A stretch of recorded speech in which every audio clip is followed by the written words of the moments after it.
No, I don't have a bad attitude. You have a bad attitude. You're always picking on me. I can't take. Hey, everybody.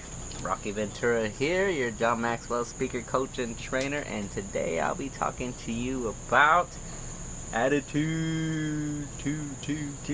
Hey, this is lesson 3 on our leadership values, and I'm excited to bring you this lesson on attitude.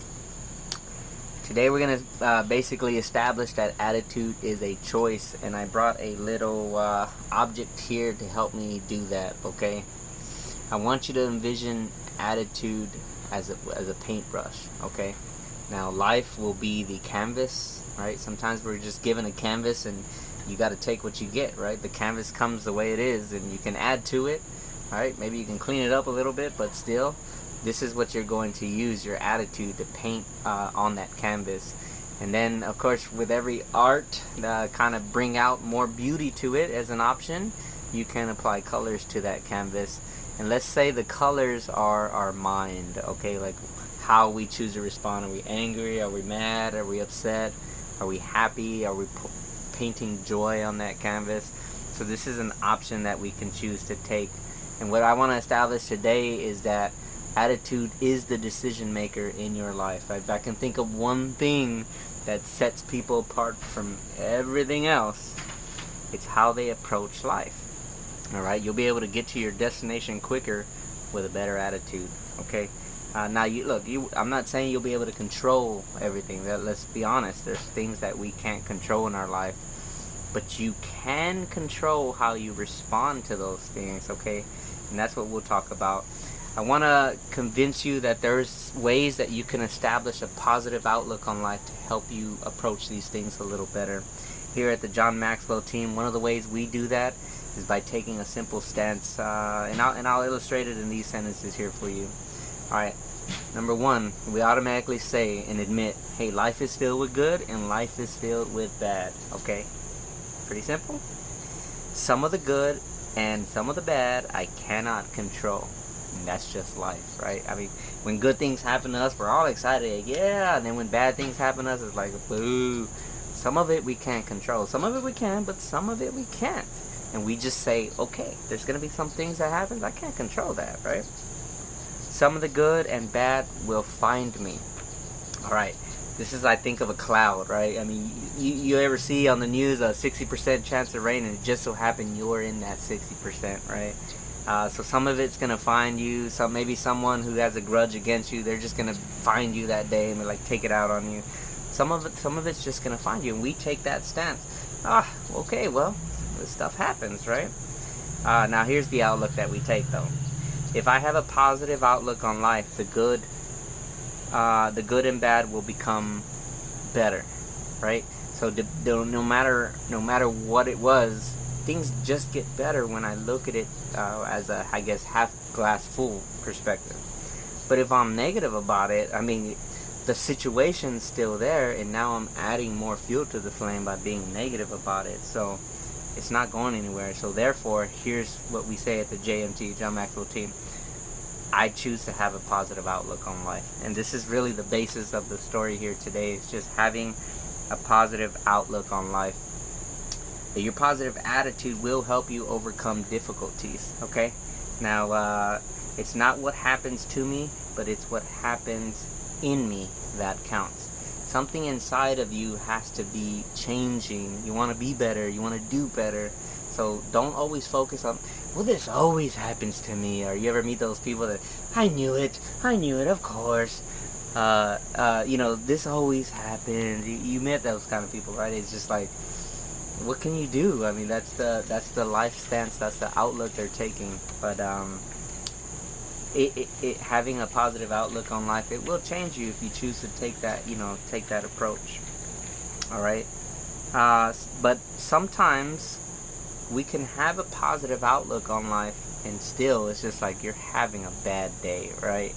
I mean, and it's during those times where we just have to say, or we have to take a attitude adjustment, if you will.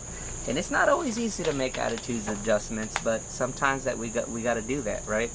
I have here, let's face it, sometimes those things just don't go our way. When this happens, what are some of the things that we can do to adjust our attitude? So let's talk about that. Number 1, take responsibility for your attitude. Okay, are you gonna have a bad attitude? Something's gonna happen. You know what I like to use the example of when my daughter.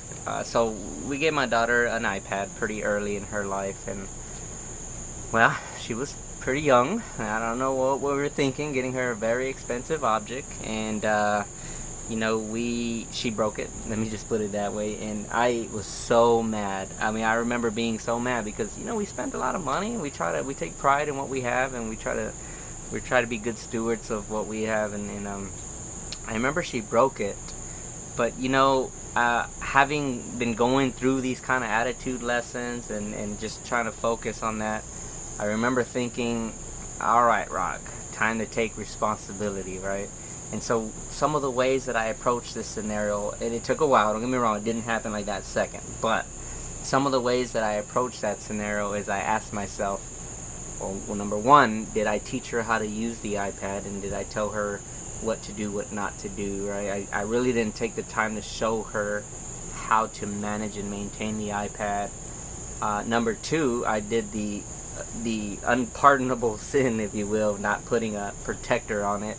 My fault, right? Because she's too young. It's not like she could have gone to the store anyway. So, I just started finding things that I did wrong. Yeah, she broke it, but it just felt much better when I started controlling the situation and saying, Rock, you could have done this, right? And maybe in the way that it broke, had a protector been on it, right, a cover, it probably wouldn't have broke. I know I've dropped my stuff before, and I'm always like, thank God I had that on there. So this is the way, though, that you take control, take responsibility of your attitude. Okay, so here's the other part. Give yourself a timeline to fix your attitude. So when we're talking about attitude adjustment, you want to make sure that you're giving yourself some time to grieve, if you will, right? Because let's face it, let's take an example of stubbing your toe. Oh my gosh, that's the worst, right? When you're walking barefooted in the house and you stub your toe on something, and it's like, and then someone asks you a question right when that happens, you're like, shut up, don't talk to me. You're so mad, okay? So I think everyone knows, like, not to talk to dad when he stubs his toe or steps on something, right? I remember when the kids were young and the toys were everywhere, and I would just step on a toy. Oh, that's the worst. But no, this is an example, right, of, okay, some things you just need some time to fuse off. Okay, and I'm not gonna plead with you and say, hey, get your attitude right at that second, because sometimes you just need to feel the pain, you need to let it go.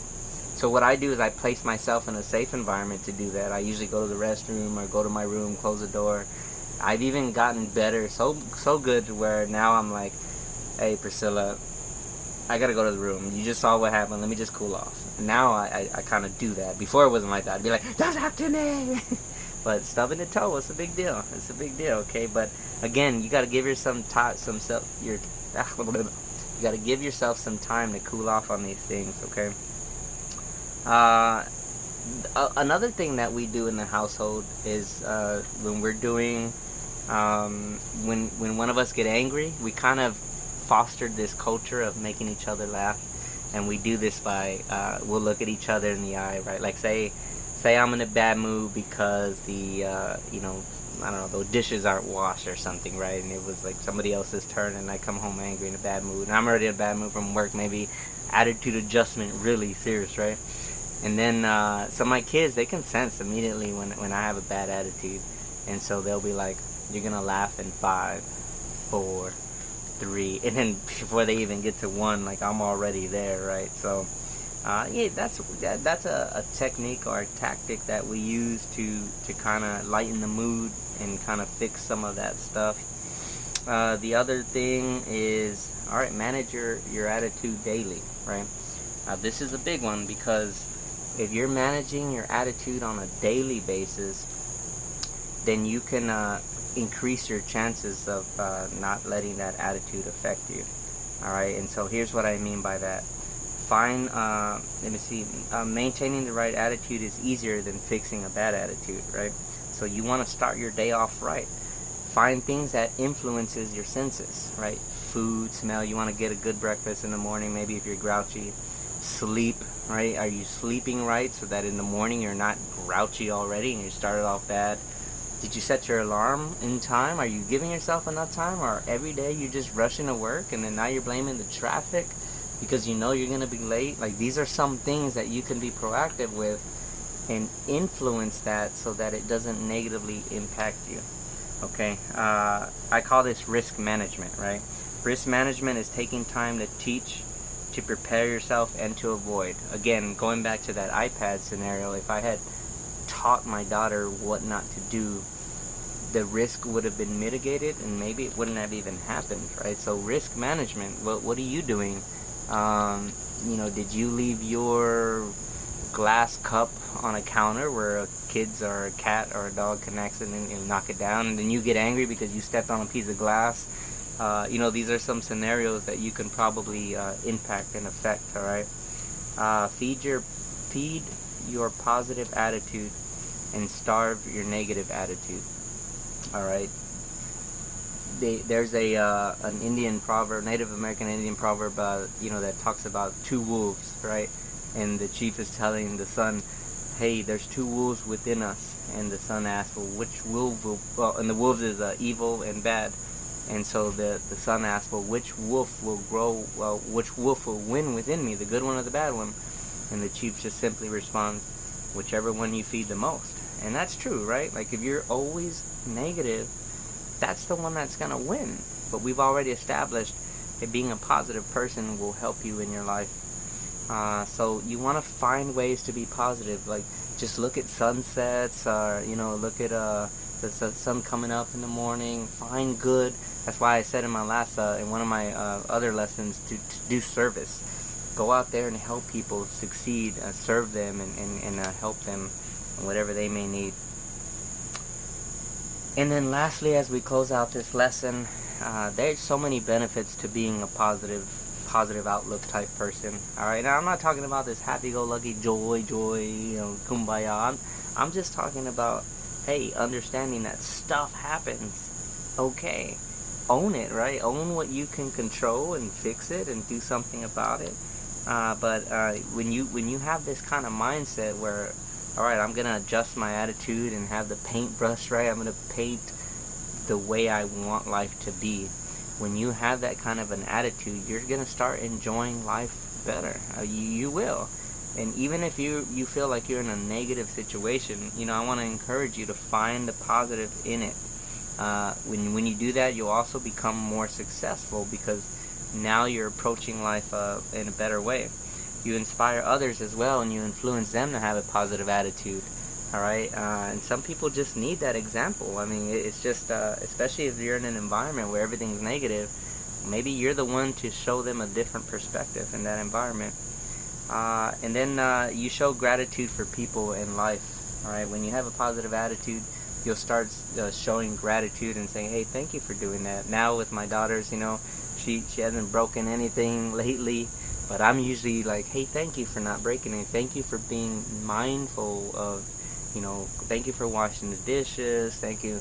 And when they hear those things, they get really happy and they get excited about that. So, well, this concludes the lesson on attitude. Pretty easy lesson, but pretty hard to apply sometimes, right? I just want you to focus on the paintbrush, all right? It's a little darker than usual today, but focus on the paintbrush and try to influence what you can. All right, make a difference by thinking about your attitude, how you're responding to people, and what is it doing to you, the way you respond. All right. Well, the next lesson will be on commitment. Because these lessons are getting really good. I hope they're beneficial for you. If you like this lesson, please share it with other people and talk about it, think about it, and I will see you next time. God bless you. Take care. God is good.